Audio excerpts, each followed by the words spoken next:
우리가 오랜만에 베이스를 들었습니다.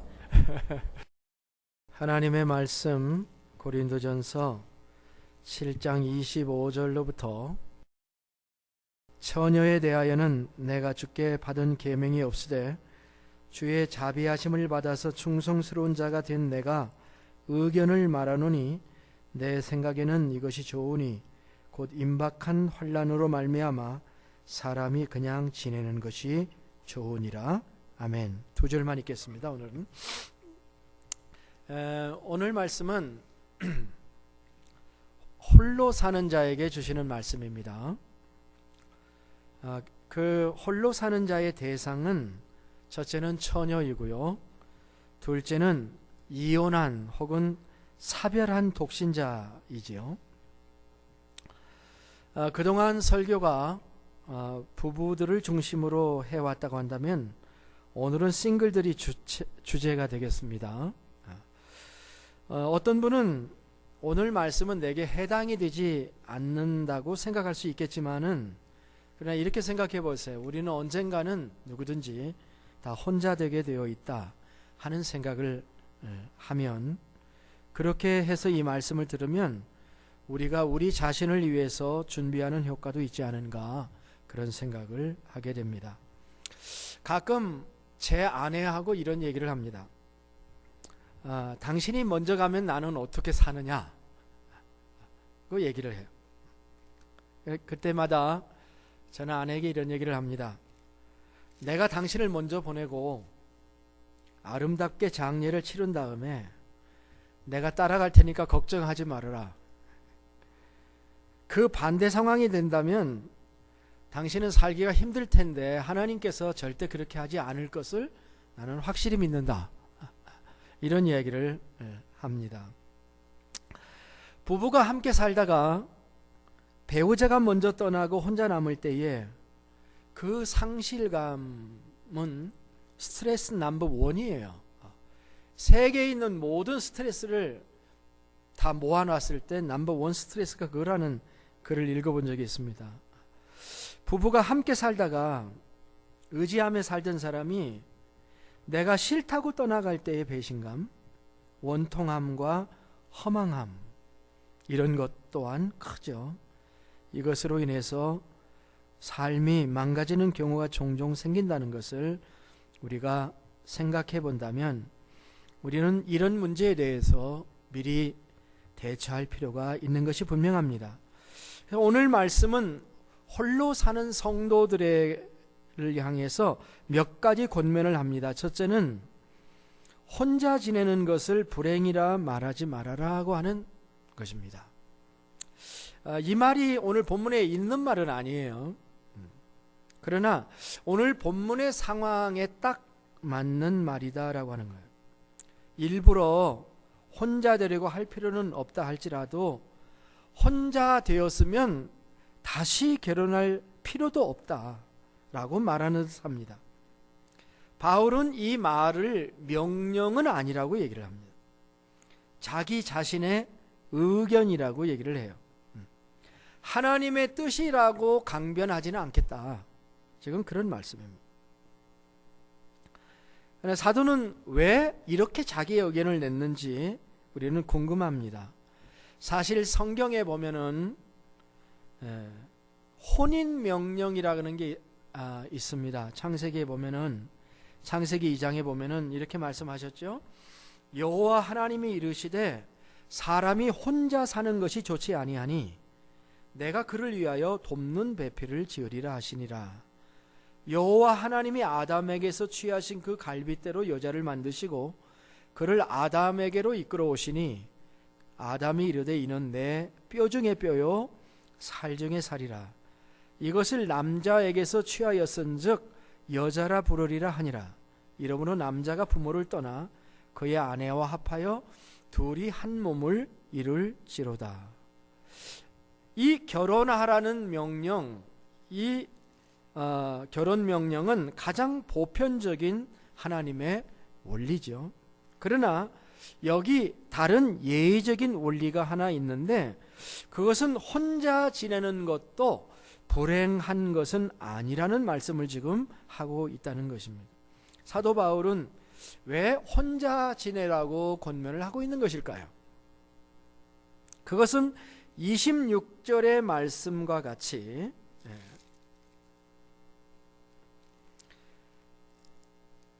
시대에 대한 분별력을 말하는 건데요, 임박한 환난이라는 단어가 26절에 이렇게 얘기했어요. 내 생각에는 이것이 좋으니 곧 임박한 환난으로 말미암아 라는 말이 나옵니다. 그것 때문에 사람이 그냥 지내는 것이 좋으니라 그래요. 임박한 환난이라는 단어는 무슨 단어인가요? 영어 성경으로 보면은 그 present crisis, 그래서 현재의 위기, 현재의 위기라는 말이 나오고 있습니다. 지금은 위기의 시대이기 때문에 지금 그럴 때가 아니다라고 말하는 것처럼 보여져요. 근데 이 단어를 현재의 위기라는 말로가 아니라 미래의 사건으로 보기도 해요. 표준 세번역 성경은 이것을 뭐라고 얘기를 했냐면 곧 닥칠 재난이다, 그렇게 표현을 했습니다. 한 걸음 더 나아가서 사도 바울의 서신 1반에 나와 있는 주님의 그 바울의 종말관이 뭡니까? 주님의 재림, 이것이 바울의 종말관의 핵심인데 주님의 재림에까지 연결되는 말이 되는 것이죠. 임박할 환난을 현재의 사실로 보든 미래의 사실로 보든 이것은 시대와 종말을 바라다보면서 느끼는 위기의식과 관계가 있는 것으로 보입니다.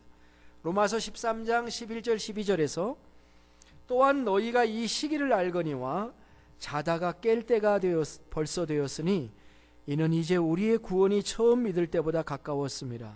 밤이 깊고 낮이 가까웠으니 그러므로 우리가 어둠의 일을 벗고 빛의 갑옷을 입자는 말씀과 맥을 같이 한다고 봅니다. 이것은 일종의 종말의식이에요. 이 종말의식과 함께 또 하나 주어주는 그 말씀이 고난에 대한 인식인데요, 27절에 이렇게 말씀하고 있습니다. 내가 아내에게 매였느냐? 노이를 구하지 말며 아내에게 노였느냐? 아내를 구하지 말라. 그러나 장가가도 죄지는 것이 아니요 처녀가 시집가도 죄지는 것이 아니로되 이런 이들은 육신의 고난이 있으리니 나는 너희를 아끼노라. 이 말씀은 좀 부정적인 말씀처럼 보이는데요, 처녀가 시집가는 것이 죄가 아니지만 어떤 이들에게는 그것이 육신의 고난이 따르게 될 것이다 라는 말을 하고 있습니다. 결혼 생활을 육신의 고난으로 보았는가? 이건 자녀를 낳을 때 고통스럽다는 것을 얘기하는 것인가? 아니면 결혼 생활의 본질에 관한 말씀인가? 분명하지 않습니다. 그러나 사도 바울은 내가 너희들을 아끼기 때문에 이 말을 하는 거다라고 단서를 달아놓았습니다.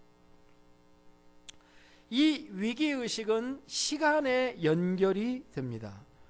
29절로부터 31절에 보면은 형제들아 내가 이 말을 하노니 그 때가 단축하여진 거로 이후부터는 안에 있는 자들은 없는 자같이 하며 우는 자들은 울지 않는 자같이 하며 기쁜 자들은 기쁘지 않은 자같이 하며 매매하는 자들은 없는 자같이 하며 세상의 물건을 쓰는 자들은 다 쓰지 못하는 자같이 하라.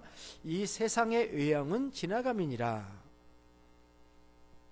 자, 결국 여기까지의 말씀을 종합해 보면 현 시대가 환난의 시대이건 또는 마지막 환난을 바라다 보고도 있습니다. 결혼 생활 속에는 고난도 있을 것인데 그리고 세상은 신속하게 지나갈 것이니까 홀로 살아도 된다, 이런 말씀을 지금 하고 있는 거죠. 이것은 사도가 성도를 아끼는 마음에서 주는 권면이라고 강조하고 있습니다. 이런 주장은 당시대에는 매우 드문 권면이 아닌가 이렇게 생각을 합니다. 우린 여기에 사람들의 일반적인 의견을 반발이 이렇게 나올 수 있다고 생각해서 이런 질문을 해봅니다. 첫째, 바울이 살던 시대와 우리가 사는 시대가 서로 다른데 반드시 따를 필요가 있는가 하는 질문입니다. 두 번째, 바울이 종말의식을 가졌는데 바울이 온다는 그 종말은 아직도 오지 않고 여전히 세상은 존재하고 있으니까 사도 바울의 종말관이 잘못된 것이 아니냐 하는 것이, 주님이 재림하실 것 같은 위기의식 속에서 결혼하지 말라고 그랬는데 주님은 아직도 오시지 않고 있으니 그런 생각을 가지고 혼자 산다고 하는 것이 좀 우습지 않느냐, 그렇게 주장할 수 있겠습니다. 제가 들어도 일리가 있는 그런 주장이 될 수가 있다고 봅니다. 그러나 거기에 또 하나님의 지혜가 있다고도 믿습니다.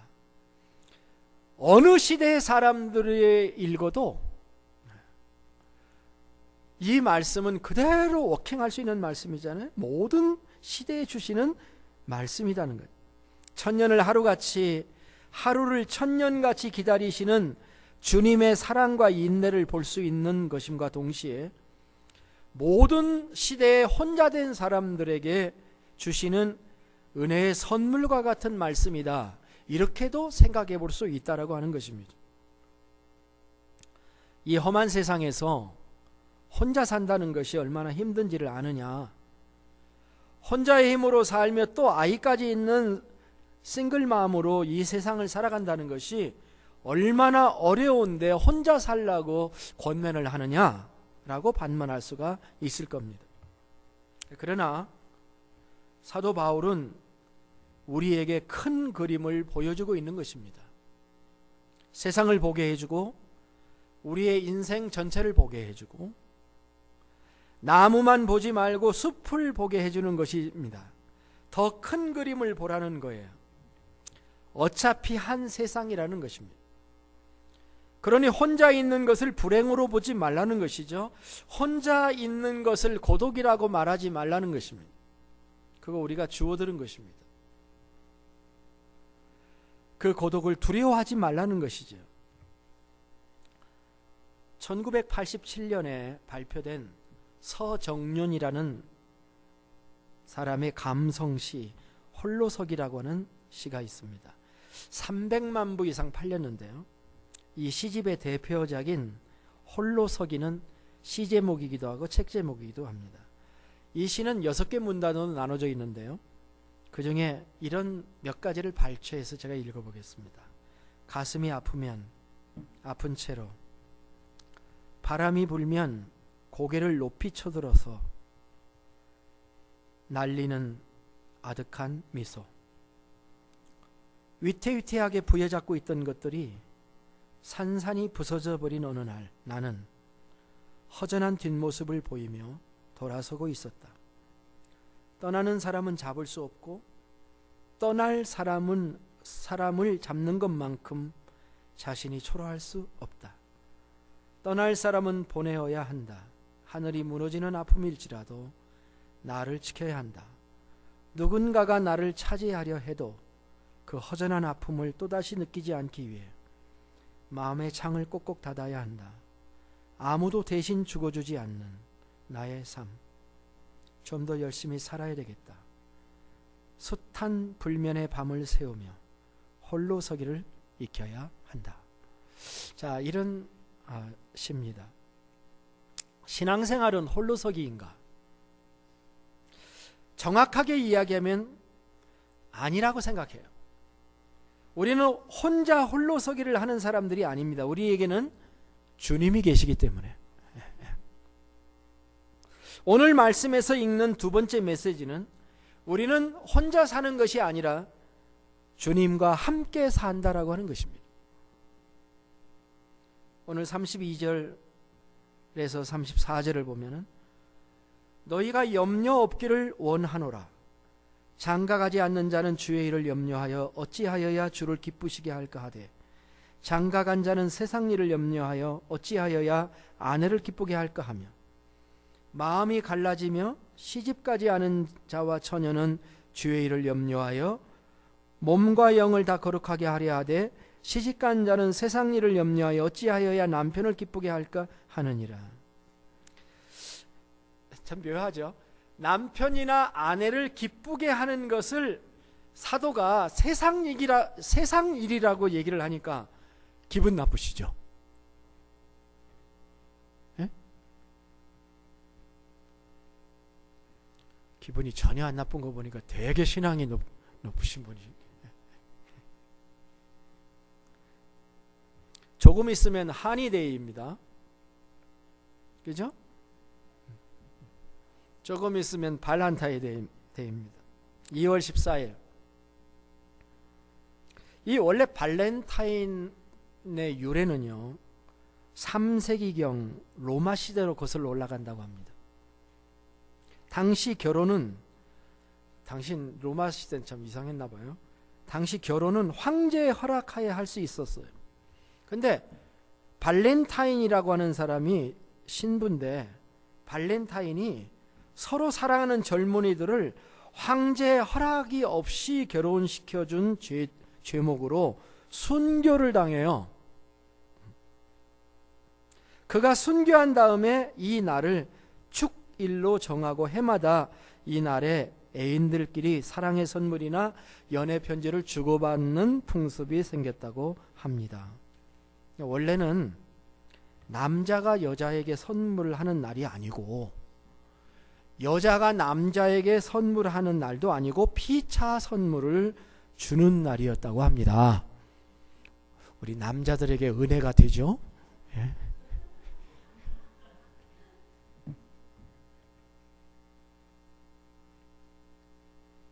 남편을 위해 평생을 섬기고 사는 것, 그게 왜 나쁜 일이겠습니까?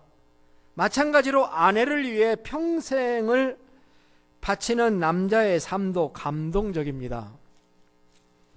제 아내가 그 겉에 있는 외투가 하나 있어요. 새벽기도에 따뜻하게 그거 입고 오는데요. 이게 자꾸가 길어가지고 입기가 힘들어요. 그래서 가끔 제가 입혀줘요, 새벽에. 근데 이게 저는 키가 크고 자꾸는 저 밑에 있으니까 이게 무릎을 꿇을 수밖에 없어요. 그래가지고 이제 무릎을 딱 꿇고 이렇게 자꾸를 쭉 올려주면은 기분이 괜찮은가 봐요. 근데 어느 날 농담을 해요. 내가 딱 올리는데 뭐라고 농담을 하면, 죽도록 충성하겠느냐?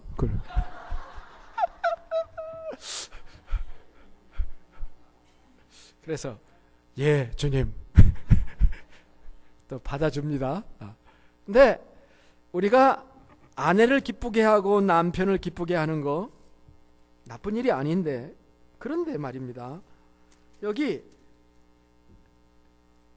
세상 일이라고 표현을 하고 있다라고 하는 것입니다. 기분이 나빠도 주님의 말씀이니까 일단은 우리가 받고요. 그런데 우리가 왜 배우자를 우리가 섬깁니까? 그것도 주님 때문에 섬기는 것입니다. 이뻐서 섬기면, 배우자를 이뻐서 섬기면 쭈글쭈글해지면 어떻게 할 건데요? 주님 때문에 섬겨야 돼요. 주님 때문에. 그것이 신앙적인 원리입니다. 우리 그 복음성가 속에 그런 게 있잖아요. 우리 모두 함께라는 CCM 속에 예수님 때문에 형제를 사랑합니다. 예수님 때문에 자매를 사랑합니다. 예수 위에 살고 예수 위에 죽고, 예수 위에 살고 예수 위에 죽고, 예수님 때문에, 이렇게 끝나는 찬양을 우리가 잘 알죠.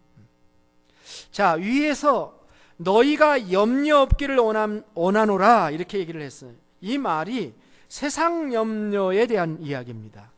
배우자에 대한 염려를 내려놓으라는 말이기도 해요. 그리고 주님을 염려하라는 것입니다. 성경은 염려하지 말라고 해요, 일반적으로는. 그러나 성경의 이곳에서는 염려하라고 말씀을 합니다. 여기서 우리는 이런 질문을 할 수 있어요. 우리가 주님의 일을 어떻게 염려해야 되는가? 34절이 답입니다. 무엇이냐면, 시집가지 않은 자와 처녀는 주의 일을 염려하여 몸과 영을 다 거룩하게 하려 하되, 이런 답이 있습니다. 사실 이 구절은 주의 일이 무엇이냐는 것을 설명하는 말이라기보다는 주의 일을 하는 우리가 어떻게 그 일을 준비해야 하는가를 설명하는 것입니다. 주님의 일을 하려면 그냥 해서는 안 되고 몸과 영이 다 거룩하여진 모습으로 주님의 일을 해야 된다라고 말하고 있는 것입니다. 우리는 항상 주일에 힘써야 됩니다. 고린도전서 15장의 결론 58절이 바로 그거죠. 항상 주일에 더욱 힘쓰는 자들이 되라는 겁니다. 주님의 일은 복음을 전하는 것입니다. 우리가 받은 복음을 우리도 전해줘야 할 책임이 있습니다. 우리에게서 복음이 막히면 안 됩니다. 우리는 영혼을 섬기는 일을 해야 합니다. 주님의 몸인 교회를 주님처럼 섬기는 자도 되어야 합니다. 주님의 일을 염려하고 주님의 일을 하는 바른 자세는 몸과 영을 다 거룩하게 하는 일들을 바로 해야 되는 건데요. 누가 유리하겠느냐 그 말이에요. 지금요. 결혼한 자들이 유리하겠느냐, 결혼하지 않은 자가 유리하겠느냐. 결론은 당연하죠. 지금 사도 바울은 혼자 사는 사람이 주님을 섬기고 주님의 일을 하기에 유리하다라고 하는 그 말씀을 하고 있습니다. 그러면 당연히 그런 질문하게 돼. 그럼 나는 뭘 먹고 사느냐 그렇게 얘기를 하게 되겠습니다만은, 일상생활의 염려 대신 하나님 나라의 일을 염려하는 삶을 산다면 하나님이 우리의 삶을 염려해 주실 줄로 믿습니다. 이것이 마태복음 6장 33절입니다.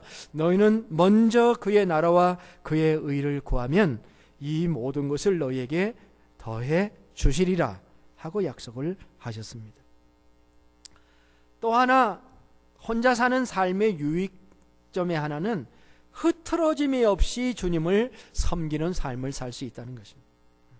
한결같은 삶이죠. 35절입니다. 내가 이것을 말함은 너희의 유익을 위함이요 너희에게 올무를 놓으려 함이 아니니 오직 너희로 하여금 이치에 합당하게 하여 흐트러짐이 없이 주를 섬기게 하려 함이라 하는 것입니다. 흐트러짐이 없이 주님을 섬긴다. 영어로 보면 undivided devotion to the Lord. 나눠지지 않는 마음으로 디보션 하는 것. 이것은 배우자의 상황에 따라 흔들리는 봉사와 섬김에 대해서 이야기를 하는 것입니다. 남편이 교회를 못 가게 하는 아내는 불행합니다. 아내가 남편을 교회에 못 가게 하는 것도 마찬가지예요. 내 신앙 못 지키면 배우자도 못하게 하는 사람들이 있습니다. 불행한 일입니다. 그러나 인간이란 서로 상관의 관계에 있으니 서로 영향을 주고받게 되어 있을 것입니다. 그러나 혼자 살면 단 마음으로 주님을 섬길 수 있다는 말씀입니다. 36절부터 40절에 있는 말씀은 제가 들어가지 않겠습니다. 오늘 말씀 중에 가장 복잡하고 이해하기가 쉽지 않은 말입니다. 주석가들도 매우 다양하게 해석을 하더라고요. 그러나 제가 거듭 읽어본 바에 의하면 남자의 불륜으로 힘들어진 약혼자와의 결혼 문제에 대해서 주시는 말씀이 아닌가 그렇게 생각합니다. 36절 37절의 이 부분을 남자의 불륜과 책임에 대한 이야기로 볼 수가 있습니다. 그리고 38절이 결론과 같은 말씀입니다. 좀 복잡해도 결론은 분명합니다. 그러므로 결혼하는 자도 잘하거니와 결혼하지 아니하는 자는 더 잘하는 것이니라. 지난주 설교 제목을 기억하시죠? 자, 지난주 설교 제목이 무엇이었습니까? 자, 눈치 빠르신 분은 벌써 주보를 보고 계십니다. 근데 부르심을 받은 대로 살자 그랬습니다. 그게 지난주 설교 제목이었죠. 우리는 우리 삶에 일어나는 모든 일을 소명으로 받아들여야 된다는 말씀을 드렸어요. 우리의 소명이 무엇인지는 우리의 환경과 하나님의 인도하심이라고 하는 것을 기도를 통해서 발견하는 것이죠. 분명 우리는 인간인지라 혼자 됨의 두려움이 있습니다. 그래 오늘 말씀을 읽어보니까 거기에도 놀라운 선물이 있구나 하는 것을 알고 있어야 된다는 것입니다. 사도는 하나님이 우리에게 주신 환경을 일부러 어겨서 일부러 이혼하거나 일부러 결혼하지 말라고 하고 있습니다. 주어진 부르심을 받아들여서 살라고 말씀하고 있습니다. 때로 우리는 우리의 소명을 처음부터 다 알 수가 없습니다. 그러나 삶을 이어가면서 그것이 무엇인지를 알 수가 있는 것입니다. 만일 우리가 혼자 되었거든 더욱 하나님께 질문하셔야 합니다. 하나님께 가까이 나아가 내가 혼자 사는 것이 하나님의 소명인지, 내가 결혼하는 것이 하나님의 소명인지 알게 해달라고 우리는 구해야 될 것입니다. 오늘의 말씀은 혼자 되신 분들을 위한 메시지였습니다. 사도 바울은 이런 이유들로 인해서 자신도 혼자 살았습니다. 그리고 그는 결코 원망하거나 불안한 것이 아닌 감사의 삶을 살았습니다. 임박한 환난의 때를 바라보며 다시 오실 주님을 바라보며 살았습니다. 불행이라고 생각하지 않고 살았습니다. 일상생활의 염려에서 초월한 삶을 살았습니다. 주님의 일을 염려하며 살았습니다. 흐트러짐이 없이 주님을 단마음으로 섬기며 살았습니다. 주님과 함께 산 것입니다. 온 맘 다해라는 찬양을 부르고자 합니다. 여러분이 잘 아는 찬양입니다. 주님과 함께하는 이 고요한 시간, 주님의 보좌 앞에 내 마음을 쏟네. 모든 것 아시는 주님께 감출 것 없네. 내 마음과 정성 다해 주 바라나이다. 오늘 이 찬양을 부르면서 우리가 기도하기를 원하는 것은 우리 교회 안에 있는 혼자 살아가기에 힘든 영적 싸움을 싸워가고 있는 자매님들, 형제님들을 위해서 기도하는 마음으로 우리가 이 찬송을 부르고, 우리가 결혼했던 결혼하지 않았던 주님을 향해 집중하고 주님을 사랑하며 내 생명 다하는 날까지 함께 주님을 예배하는 가정 되기를 원하면서 내가 내 배우자의 신앙을 성숙시키고 더욱 거룩하게 만드는 일에 주님, 내 사명이 있다.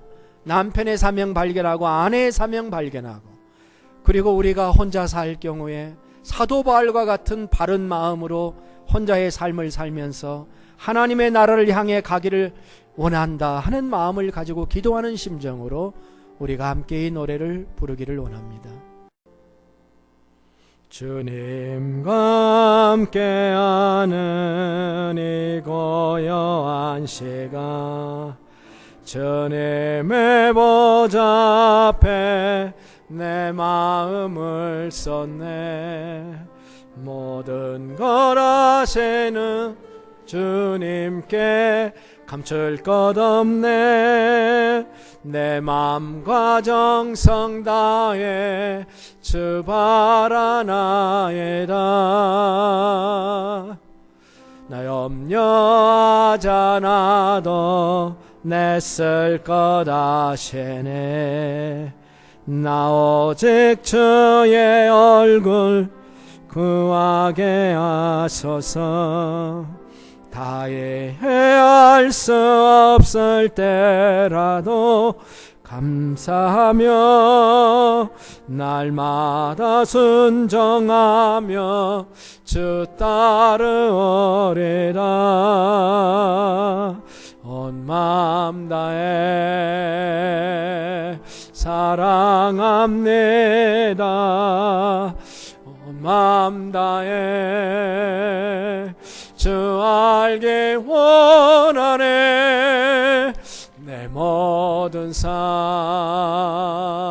당신 거래네. 주만 섬기네. 온 마음 다해. 이 시간 우리 함께 기도하기를 원합니다. 우리의 지체 중에 가정에 어려움도 있는 지체들도 있습니다. 그리고 혼자 무거운 삶의 짐을 지고 살아가는 지체들도 있습니다. 우리가 저들을 도울 수가 없습니다. 저들의 마음과 권고함을 우리가 어찌 다 이해할 수 있겠습니까?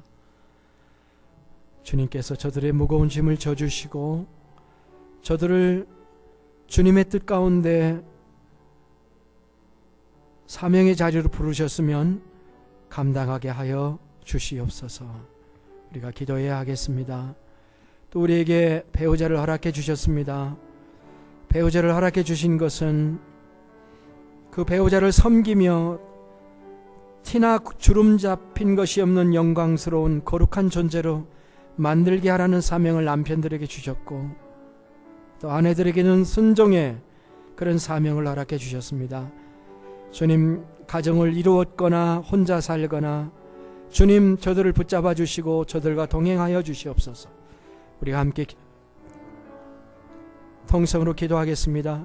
아버지 하나님, 은혜를 감사합니다.